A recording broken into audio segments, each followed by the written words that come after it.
Adamastor.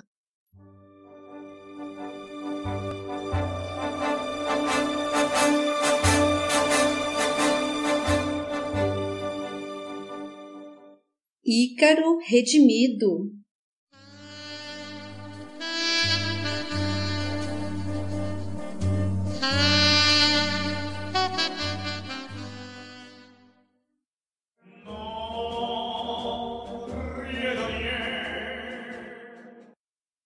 Capítulo 32.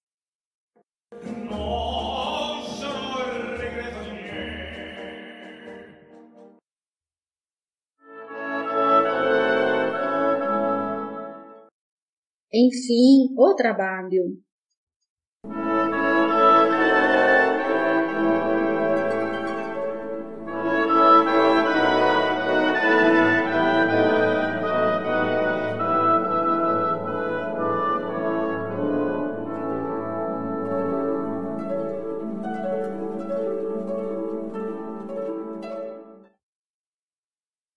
É admirável como a sabedoria divina transforma o ódio em pura afetividade, unindo os maiores desafetos em laços de genuína fraternidade, através do trabalho regenerador e do perdão. Somos protagonistas de grandes erros e enormes males, porém a lei é profícua em corrigi-los na paciente esteira do tempo, convertendo-os em tesouros para a eternidade. E torna-se compreensível como o amor é benéfica força operante da alma, capaz não somente de precaver-nos de enormes dores, como também de sanar todos os prejuízos granjeados na semeadura de crueldades, sem qualquer possibilidade de fracasso. Entendíamos, observando nossos amigos e suas agruras nos proscênios terrenos, como o espírito transporta consigo os rancores por tempo indeterminado, aguardando soluções definitivas na senda do bem. E como o ódio é força perniciosa que se volta sempre sobre quem o alimenta, lesando-o de forma muito mais grave do que o alvo de suas intenções. Prolifera como erva daninha em nossa intimidade psicossomática, roubando-nos o bem-estar e a paz, não nos abandonando até que as luzes das realizações espirituais o extirpem verdadeiramente de nossos cenários interiores. Como um pesado grilhão, dificulta-nos a caminhada evolutiva, cerrando-nos as portas do progresso e postergando nossa conquista dos lídimos tesouros divinos.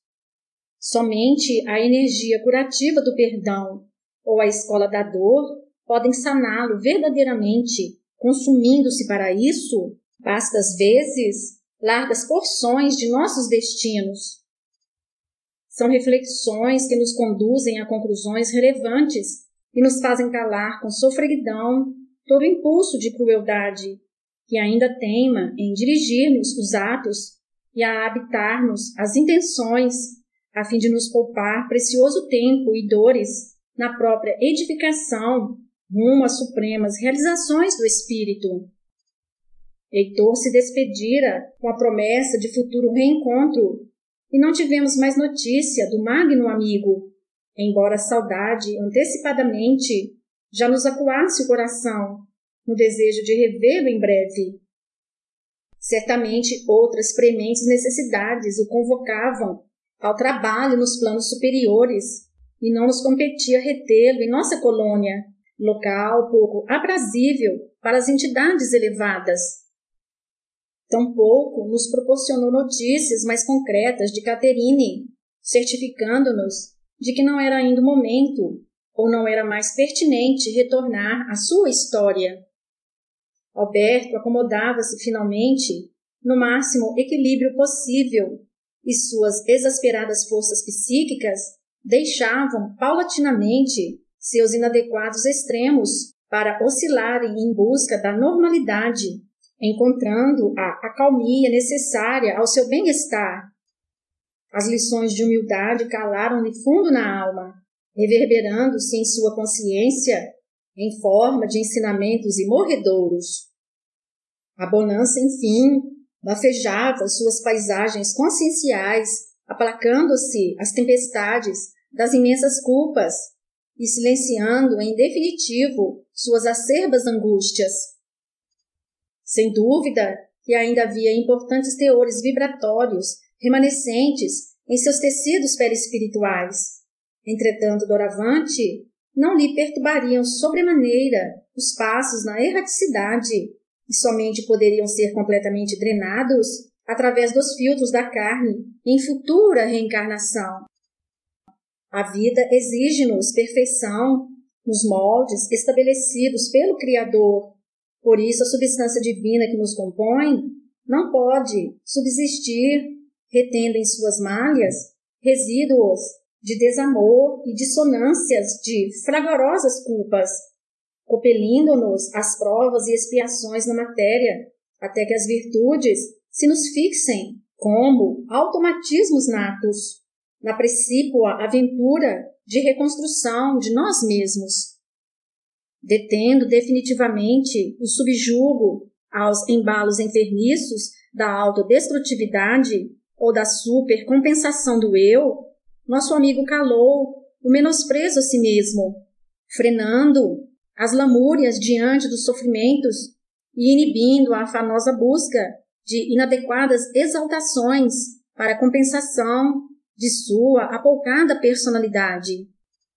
Felicitava-o agora a certeza de que suas dores se justificavam perante a precisa identificação dos graves delitos do passado e o reconhecimento de que o orgulho lhe fora na vida o grande vilão, responsável por todos os seus sofrimentos. Não reclamava mais direitos imerecidos, assinalando-nos que reingressara, enfim, no caminho da temperança, indispensável à felicidade.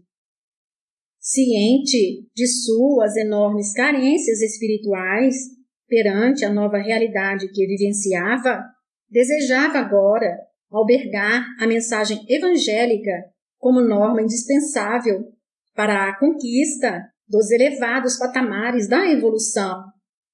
A alquimia do amor efetuara profundas transformações, não somente em seu psiquismo, mas também em sua aparência externa. Seu perispírito se restituía completamente, moldando-se em perfeita mistura dos traços alimentados do passado com os do presente, sanando-lhe a minguada compleição. Uma nova vestidura exterior passou a lhe enfeitar a alma de suaves contornos masculinos, harmonizando-lhe as formas, demonstrando-nos que somos potentes criadores de nós mesmos e temos por herança divina o direito à beleza, desde que a mereçamos, abdicando-nos de usufruí-la unicamente para o deleite da vaidade. Imensamente agradecido à vida, Alberto, afinal, podia sorrir aliviado, contagiando-nos com a sua singela alegria. Os antigos familiares e amigos continuavam ausentes, porém, novos companheiros se lhe compunham o séquito de relações, enriquecendo-o com a benesse de fraternidade sadia, estimulante de propósitos elevados. Envolvido por sacrossantas motivações, prosseguia agora seus estudos na escola de educação espiritual que frequentava, com renovado entusiasmo, incrementando, sobremodo, seu interesse nas questões pertinentes a Deus e à magnitude da criação. Preciosos livros lhe chegavam às mãos, alimentando-o com pão divino que sacia para sempre. Era-nos recompensador vê-lo engendrado na correta senda da regeneração, distanciando-se a cada dia de suas imensas angústias. Agradecíamos a Jesus pelo êxito de nossa tarefa socorrista, sem pretender mérito algum no processo, pois sabíamos estar apenas cumprindo com a operosa vontade divina, da qual somos meros agentes. Nosso objetivo fora alcançado depois de prolongado, porém profícuo labor. No entanto, faltava-lhe ainda conquistas indispensáveis para concretizar de fato sua melhora, encaminhando-o para a alta assistencial. Como auxiliares do processo cirúrgico, competia-nos agora cerrar-lhe os tecidos abertos na alma, propiciando-lhe o completo refazimento. Na terapia de orientação que empreendemos, a interposição de 2 recursos é imperiosa para se efetivar a completa assistência ao enfermo, depois de atender às suas primeiras necessidades, o trabalho e a instrução. Esta última já era objeto de seu desvelado interesse, faltando-lhe o primeiro, indispensável ferramenta de autoaprimoramento. Com estes 2 estupendos lenimentos do arsenal terapêutico divino, alcançamos a excelsitude das conquistas evolutivas. O labor, quando realizado com desinteresse em favor do próximo, converte-se em altruísmo. A instrução, aplicada em benefício da ignorância alheia, torna-se sabedoria. Compõe assim as 2 asas da angelitude, imprescindíveis em nosso voo rumo ao infinito. Somente mediante o franco exercício destas 2 poderosas alavancas da evolução é que se finaliza a tarefa assistencial, quando o assistido se converte em assistente. O trabalho tornava-se agora para Alberto medicamento imprescindível e era preciso, sutilmente, incentivá-lo no seu devido uso, permitindo-lhe, porém, liberdade na escolha dos próprios caminhos, obedecendo aos seus pendores íntimos. As sutis forças da vida tratariam de conduzi-lo ao campo de expressão de suas necessidades, competindo-nos apenas afinar a intuição para ouvi-las e orientá-lo devidamente no momento preciso. A praxiterapia em nosso plano segue molde semelhante à empregada no mundo carnal, porém no nível em que estamos, o labor mais importante não é o que desempenhamos em prol do próprio interesse, porém aquele que realizamos em benefício de outrem. A fim de efetuarmos a correta tecelagem do panorama mental distorcido do passado, dissolvendo concreções psíquicas doentias, o serviço deve atender aos pendores e necessidades de aprimoramentos individuais, mas não à fome de ganhos pessoais e objetivos puramente egóicos. Não deve servir à autopromoção da vaidade ou ser veículo de exibicionismo de competência, porém realização de princípio benefício humanitário. Deve inserir-se no contexto das necessidades coletivas e, para isso, precisa ser especializado em funções complementares, evitando-se os contraprodutivos entrechoques da competição. O salário mais valioso para o seu executor é a desagregação de ondas mentais enfermiças, sanando chagas retidas do pretérito e angariando forças curativas para o próprio equilíbrio. Recurso indispensável em qualquer tratamento, a laborterapia concilia ensinamentos e fixa lições, habilitando o espírito para o exercício da vida no concerto dos povos, junto aos quais caminha na evolução, pois, como determinou o Senhor, não se pode progredir isoladamente. Aquele que segue à frente deve sempre se voltar, trabalhando pelos que permanecem na retaguarda, pois não há felicidade possível para o hedonista nos páramos celestes. Para a maioria dos encarnados, a faina ainda é uma imposição da existência, atendida como obrigação, e do qual eles gostariam de evadir-se a qualquer custo, quando não lhes é móvel de ganâncias injustificáveis. Em nosso plano, contudo, o serviço é função social, o qual aprendemos a atender por amor ao bem comum, fazendo-nos peças indispensáveis ao organismo coletivo e habilitando-nos para a conquista de todas as qualidades necessárias ao crescimento espiritual.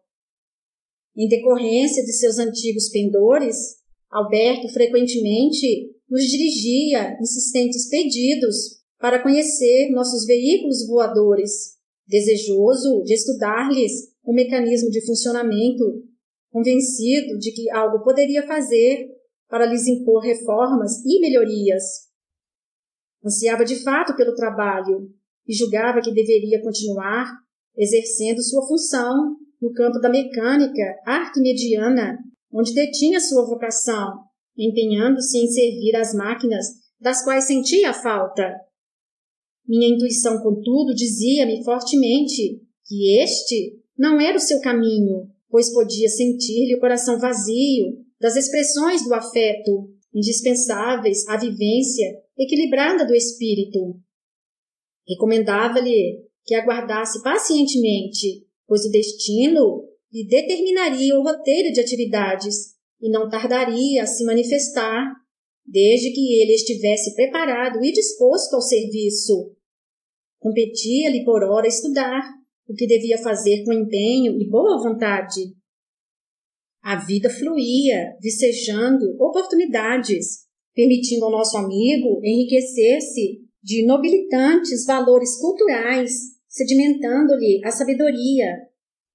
Inúmeras vezes entretecia comigo ricas considerações, inteirando-se de conhecimentos preciosos referentes à dinâmica espiritual da vida, despertando-lhe antigos interesses na área da teologia.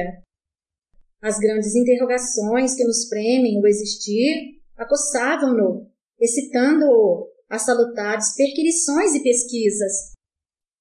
E frequentemente encontrava-o, admirado diante de novos ensinamentos, bafejando-lhe o frio intelecto com as calorosas luzes das verdades sublimes, que nos aquecem a alma e reconfortam-nos na caminhada evolutiva.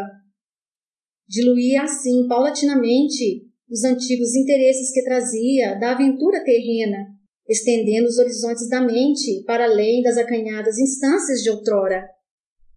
Até um dia em que, mencionando-lhe estar atendendo aos cianoides, mostrou-se muito curioso em conhecer estes enfermos, pois ouvira falar que nossa colônia os albergava em grande número. E não tardou para que, encontrando-o desocupado, convidasse-o para nos acompanhar em uma de nossas atividades corriqueiras, a fim de que pudesse se inteirar mais de perto de nossa rotina de trabalhos. Chamamos aqui de cianoides os suicidas assistidos em nossa colônia, motivados pelo vício do tabagismo. Em decorrência da forte cianose que se lhes estampa na configuração espiritual, emprestando-lhes o característico tom azulado, receberam essa denominação pelos nossos enfermeiros, frequentemente também chamados de homens azuis, embora nossos superiores relutassem em adotar tais alcunhas como de uso oficial, sendo de fato cognominados suicidas tabagistas. Os fumantes inveterados da terra desencarnam de fato como autocidas e são atendidos em nossa colônia em enfermarias especiais, pois frequentemente são resgatados do Vale dos Suicidas, onde estagiam por tempo indeterminado, porém normalmente prolongado. Não há quem duvide de que o estranho hábito de aspirar inadequados gases tóxicos do tabaco promova graves males ao organismo físico, impondo-lhe patologias destrutivas e minando-lhe as forças vitais. As doenças decorrentes do tabagismo são já muito bem descritas pela medicina terrena. Entretanto, poucos se dão conta de que tal condição é capaz de atravessar o túmulo, acarretando sérios danos à vida do espírito na erraticidade.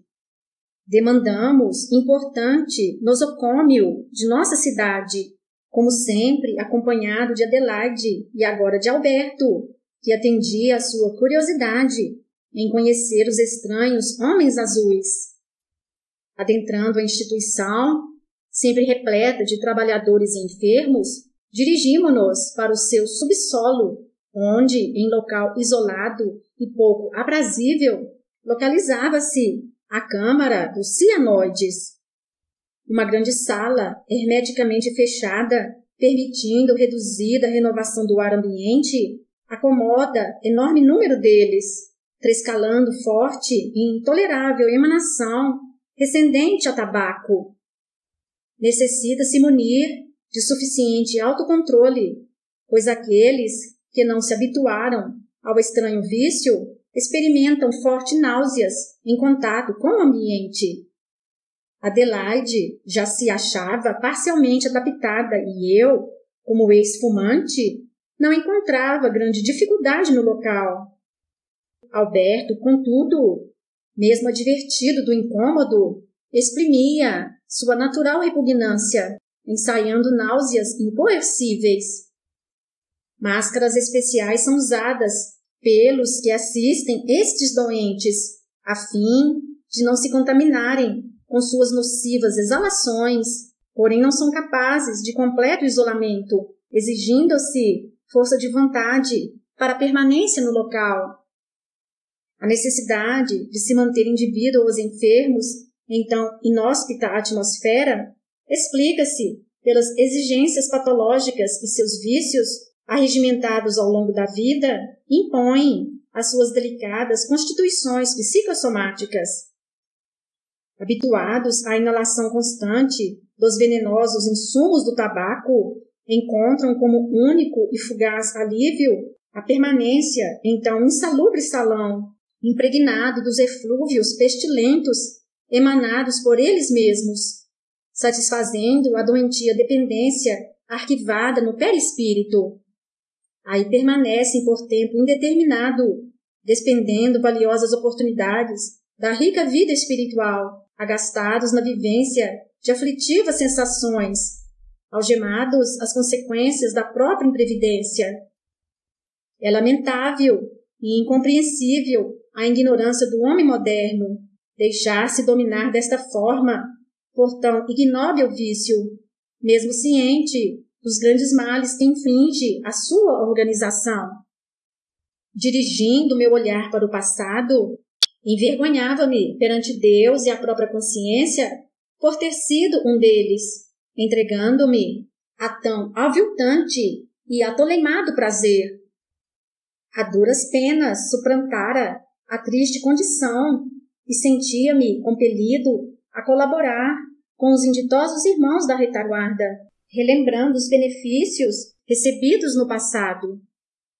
Adelaide, por extremada abnegação, acompanhava-me diariamente no penoso labor, dominando com boa vontade o intenso mal-estar que o contato com o repugnante lugar lhe suscitava. Alberto titubeava, porém não declinou da intenção inicial, dispondo-se a nos seguir. Nossa tarefa consistia em aplicar aos enfermos ali reunidos passes de evacuação miasmática, fazendo-os drenar os remanescentes vibratórios das toxinas do fumo ainda impregnadas no corpo perispiritual. Todos desencarnados por patologias próprias do tabagismo mal conseguem respirar e, hebetizados, não se dão conta da própria condição em que se encontram. Muitos suplicam por cigarros em franco desespero, enquanto outros, em afligentes ataques de loucura, exigem por eles. Alguns logram, mediante automática e ingente operação ideoplástica, que lhes rouba preciosas energias psíquicas, mentalizar cigarros, os quais imaginam tragar, desfrutando enganoso deleite. Todos vivenciam a ideia fixa de fumar como única solução para suas angústias, triste obsessão, da qual demandam longo período para se desvencilhar, causando sérios prejuízos aos seus progressos espirituais. Possuídos de lastimável e imensa penúria orgânica, demandam largo período de recuperação nessas enfermarias especializadas. Os delicados tecidos pulmonares perispirituais, seriamente lesados pela intoxicação nicotínica, lhes imprimem pesadas e aflitivas angústias respiratórias, dignas de pena para quem os assiste. Alguns mal conseguem conversar, dominados pela dispneia, e quando o fazem, é para suplicar por cigarros, como se fosse tudo o que precisam para se acalmar. Triste condição que nos leva a meditar no imenso disparate de tão nefasto vício, a qual o homem da terra se atira com avidez, sem se dar conta do tamanho malefício que está se infringindo. O perispírito é sobremodo sensível às substâncias nocivas e inadequadas que usamos em demasia quando na carne, fixando-as em forma de aguilhões vibratórios, exigindo-se árduos e prolongados tratamentos para bani-los. O corpo físico, confeccionado em adequada robustez, é capaz de maior resistência a este dardejamento químico aviltante. Porém, com a morte, os males que nos ocasionam agravam-se devido à tenuidade da tessitura psicossomática, ampliando-se seus assoberbados efeitos negativos, coagindo o incauto viciado a desequilíbrios e sofrimentos ainda maiores. Após longos anos de permanência em tais enfermarias, todos ainda continuam registrando dano nas malhas perispirituais, imprimindo-as depois no futuro corpo físico ao reencarnarem, estabelecendo enfermidades de difícil remissão, como a asma brônquica, as fibroses idiopáticas, os tumores, as pneumonias de repetição e outras patologias pulmonares crônicas. Decididamente, em sã consciência, não se pode compreender tamanha estultice do homem em se comprazer, aspirando os nocivos dejetos químicos da combustão do tabaco. Nossos dirigentes nos informam que o inadequado costume, aprendido dos indígenas americanos, somente se justifica como hábil mecanismo utilizado em seus primórdios pelos espíritos obsessores dos encarnados, interessados em lhes sugerirem hábitos nocivos com o firme propósito de lhes imporem prejuízos. Posteriormente, retornando à vida física, incorporaram o mesmo mal que imputavam às suas imprevidentes vítimas, perpetuando assim o desregramento que se transformou em crônico vício social. Embora a maioria dos tabagistas, após a morte física, encaminhe-se para o vale dos suicidas, muitos permanecem na crosta planetária, jungidos aos encarnados, aos quais se consorciam em doentio conúbio obsessivo, a fim de continuar o sórdido prazer, induzindo a sua perpetuação, compondo assim outro lamentável panorama das tristes consequências de tão estranho costume. Observando a infausta condição destes enfermos, não podemos deixar de lançar um apelo àqueles que ainda residem na carne e que detêm a condição de abandonar desde já o inadequado hábito, evadindo-se a tempo dos implacáveis sofrimentos pós-morte. Não há esforço que não compense nosso bem-estar no mundo espiritual, permitindo-nos a aquisição de importantes acervos evolutivos, habilitando-nos a vivência no máximo equilíbrio possível. Contudo, sabemos que muitos não responderão a esses nossos ditames e somente aqui os compreenderão, pois a vida na matéria nos inunda, por vezes, da ilusão de que importa apenas o presente e as consequências de nossos atos no porvir não nos dizem respeito. Seguramente seus padecimentos serão motivos de imensos, porém tardios arrependimentos a se refletirem em futuras reencarnações. Fim da primeira parte.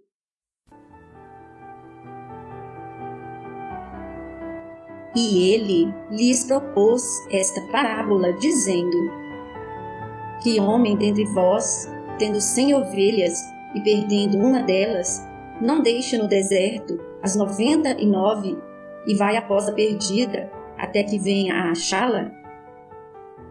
E achando-a, a põe sobre os seus ombros jubiloso. E chegando a casa, convoca os amigos e vizinhos, dizendo-lhes: Alegrai-vos comigo, porque já achei a minha ovelha perdida. Digo-vos que assim haverá mais alegria no céu por um pecador que se arrepende do que por 99 justos que não necessitam de arrependimento. Lucas 15, versículos de 3 a 7.